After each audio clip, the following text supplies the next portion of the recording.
রাধে রাধে সকলকে। সবাই কেমন আছেন? আশা করছি সবাই অনেক ভালো আছেন। একটা বিশেষ কারণের জন্য এতদিন ভিডিও নিয়ে আসতে পারিনি, তার জন্য আমি সত্যিই অনেক ক্ষমা চাইছি। আপনারা অনেক ভালোবাসা দেন এবং আশা করছি আগামী দিনেও অনেক ভালোবাসা দেবেন। তো সেই ভরসা রেখে, সেই আশা রেখে আজকের ভিডিও আবারও শুরু করছি। আজকের আমাদের ভিডিওর বিষয়বস্তু হলো যে আমরা সবাই জানি ঈশ্বর আছেন, আমরা সবাই মানি যে ঈশ্বর আছেন, কিন্তু সব কিছু মেনেও, সব কিছু জেনেও যখন উপলব্ধি করতে পারি না, যখন ভিতর থেকে সেটা ফিল করতে পারি না, তখনকার কষ্টটা আলাদা লেভেলেরই হয়। তখন মনে হয় যে হ্যাঁ, ঈশ্বর আছেন কথাটা তো আপনি বলেন এবং কথাটা তো আমরা মানি, কিন্তু দিন শেষে গিয়ে না সেখান থেকে কোনো রকম আউটপুট পাই না, বা সেখান থেকে কোনো রকম ফিডব্যাক পাই না যে ঈশ্বর আছেন, তাহলে কোনো প্রমাণ তো দেবেন। তো সেটা পাই না, সেটা কিভাবে পাবো? তো সেটার জন্য আগে লাগবে আপনার নিজেকে জানা। নিজেকে চেনা এর অর্থ হলো যে আমি কে, কী জন্য আমার জন্ম হয়েছে, কী জন্য বা কী করতে আমি এই পৃথিবীতে এসেছি, আর সকল প্রাণীর সঙ্গে আমার তফাৎটা কোথায়। একটা কুকুরও একটা প্রাণী, একটা বিড়ালও একটা প্রাণী, একটা মানুষ একটা প্রাণী, একটা মাছও প্রাণী। সবাই এই জীব জগতের ভিতর একটা অংশ, কিন্তু সেখানে সেই সব প্রাণীদের থেকে আমার তফাৎটা কোথায়?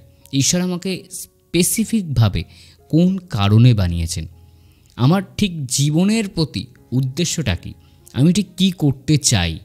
এইটা যেই দিন উপলব্ধি করতে পারবেন, এইটা যেই দিন বুঝতে পারবেন যে আমি কে, আমি অর্থাৎ আমার নিজের সত্তাটা কী, আমি নিজের থেকে কি চাই, আমি অন্যকে কি দিতে পারি, আমি অন্যের থেকে কতটা কম নিয়ে কতটা বেশি দিতে পারি, আমি নিজেকে কিভাবে আরও গভীরে গিয়ে চিনতে পারি, আমি কিভাবে আগে নিজের আত্মার সঙ্গে বা নিজের নিজস্বতার সঙ্গে কথা বলতে পারি, নিজস্বতার সঙ্গে সমঝোতা করতে পারি, তবে গিয়ে তো ঈশ্বরের সঙ্গে যোগাযোগ করা যাবে। নিজের সঙ্গেই আমাদের নিজেদের যোগাযোগ নেই, তো ঈশ্বরের সঙ্গে যোগাযোগ তো অনেক পরের কথা। নিজের সঙ্গে যোগাযোগ আছে, যদি যোগাযোগ থাকতো তাহলে কি আমরা এত সহজে ডিপ্রেসড হয়ে পড়তাম, এত সহজে অন্যের দ্বারা বা অন্যের কথায় প্রলুব্ধ হয়ে যেতাম, অন্যের দ্বারা মোটিভেটেড বা অন্যের দ্বারা পরিচালিত হয়ে যেতাম? অন্য একটা কথা বলছে, সেই কথাটাকে বিচার না করে আমরা সেই কথাটার উপর দাঁড়িয়ে কোনো সিদ্ধান্ত নিয়ে নিতাম? আমরা নিজেকেই চিনি না, নিজেকেই জানি না, আর আশা করছি ঈশ্বর আমাদের সঙ্গে কথা বলবেন। আচ্ছা, একটা কথা বলুন তো, আপনি নিজের হাতে করে যেটা রান্না করেন, সেই খাবারটা যদি কোনো রকম গুণমানের তফাৎ হয়, আপনার খারাপ লাগে না? তাহলে ঈশ্বর আপনাকে খাবার নয় যেটা একবারে খেয়ে ফেলে দেবেন, আপনি একটা মানুষ, আপনাকে তৈরি করেছেন, সেখানে আপনি আপনার নিজেকে চিনতে পারছেন না, আপনি নিজের সঙ্গে কথা বলতে পারছেন না, নিজের ডিসিশনসগুলো নিজে নিতে পারছেন না। এখন আপনি চেষ্টা করছেন ঈশ্বরের সঙ্গে কথা বলবেন। আগে নিজেকে খুঁজুন, নিজের জন্মের ইতিহাসটা জানুন, কোন সময়ে আপনার জন্ম হয়েছে, কোন দিনে জন্ম হয়েছে, সেই দিনে আপনি বাজে বাজে কাজগুলো করে ফেলেন কিনা, সেই দিনে বা আপনার গোটা জীবনে আপনার সংযম কতদিন, আপনি নিজেকে কতটা কন্ট্রোলে রাখতে পারেন, কতটা রাগ নিয়ন্ত্রণ করতে পারেন, কতটা আধ্যাত্মিক পথে দিনের সময় ব্যয় করেন, সেটাকে জানুন, নিজেকে খুঁজুন। আগে মেডিটেশনে বসেন, সেটা বসার চেষ্টা করুন, তারপর গিয়ে ঈশ্বর পাবেন। ঈশ্বর ডেফিনেটলি পাবেন, ঈশ্বরের সঙ্গে আপনার সংযোগ ডেফিনেটলি হবে। আমারও যে কমপ্লিটলি হয়ে গেছে সে কথা বলবো না, এই কথা একেবারেই নয়, কিন্তু ঈশ্বরের সঙ্গে যেদিন থেকে আপনার পরিচয়টা বা যেদিন থেকে আপনার কনভারসেশনটা শুরু হবে, আপনি দেখবেন যে সকল কিছু নেই এর ভিতরেও কিছু আশা আপনি পাচ্ছেন। আর তখন মনের ভিতর এই বিশ্বাসটা জন্মে যাবে যে হ্যাঁ, এই যে ঘটনাটা ঘটছে না, এর পিছনে একটা কারণ আছে।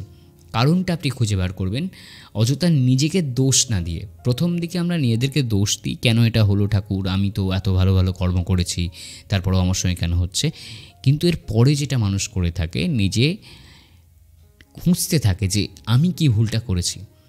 আর যখন এই খোঁজার প্রক্রিয়াটা হয়ে যায়, তখনই পাওয়া যায় ঈশ্বর, তখনই বোঝা যায় ঈশ্বরের উপস্থিতি, তখনই বোঝা যায় যে ঈশ্বরকে আমরা সর্ব জায়গায় খুঁজে আসলেও ঈশ্বর কিন্তু আছেন বা ছিলেন আমাদের সঙ্গেই, আমাদের ভিতরে।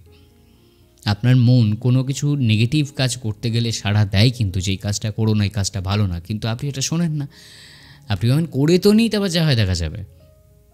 আপনার ভিতরে ঈশ্বর আপনাকে বারণ করেন, আপনি সেটার দিকে মনোযোগ দেন না, আপনি সেটার দিকে খেয়াল করেন না, আর আপনি বলে যাচ্ছেন ঈশ্বর খুঁজে পাই না, ঈশ্বরের সঙ্গে কথা বলতে পারি না, আমি আমার কথাগুলো জানাতে পারি না। সত্যি কি পারেন না? না নাকি পেরেও না পারার, দেখেও না দেখার, এড়িয়ে যাওয়ার, মানে দেখেও এড়িয়ে যাওয়ার চেষ্টা করেন? একবার নিজেকে জিজ্ঞাসা করুন তো। উত্তর পেলে কমেন্টে লিখতে পারেন নিঃসংকোচে। ভিডিওটাকে শেয়ার করতে পারেন, লাইক করতে পারেন, সাবস্ক্রাইব করতে পারেন, করলে ভালো লাগে। এই যা, ব্যাস, আজকের মতো এখানেই ভিডিও শেষ করছি। রাধে রাধে।